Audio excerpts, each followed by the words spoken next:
This is the most consequential, not because I'm running, but because who I'm running against. This is the most consequential election in a long, long, long time. And the character of the country, in my view, is literally on the ballot. What kind of country we're going to be? 4 more years of George going to find ourselves in a position where, if Trump gets elected, we're going to be in a different world. Doesn't it look like she's almost grinding her teeth? Like she wants to jump in? Didn't you notice that, Mr. Producer? Like, oh my God, he screwed this up. George, and then he tries to recover with his Trump. It's not funny. This goes on and on and on. And look what the media have done. They've made this sort of a regular event. It's something to be dismissed and ignored.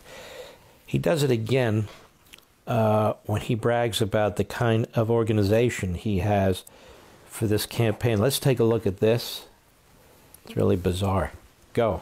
We're in a situation where we have put together, and you guys did it for our the President Obama's administration before this. We have put together, I think, the most extensive and inclusive voter fraud organization in the history of American politics. So we put together the most extensive voter fraud organization in history. Now that's an incredibly stupid thing to say. Does he mean it? Of course he doesn't mean it. That's what comes out of his mouth. He's having trouble. He's grasping for words. He's grasping for thoughts. He loses his trend of thinking.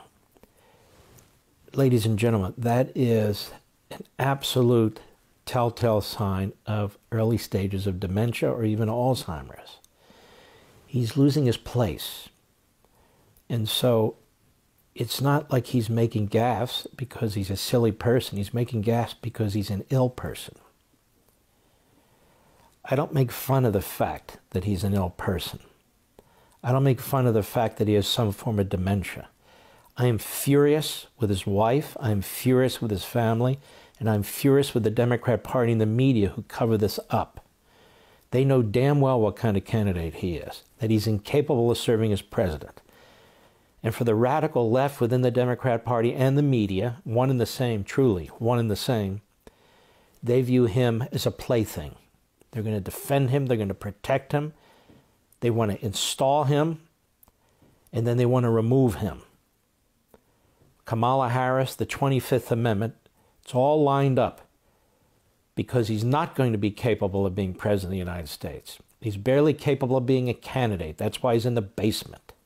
That's why he gets angry when you ask him about Hunter Biden. Another telltale sign. As a 47-year politician, he should be very polished about answering a question like that and blowing it off, but he's not. He's not, so he's being protected by the very people who know exactly what he's going through. And you almost feel sorry for him as a human being, not as a candidate. He needs to be crushed, and they need to be crushed.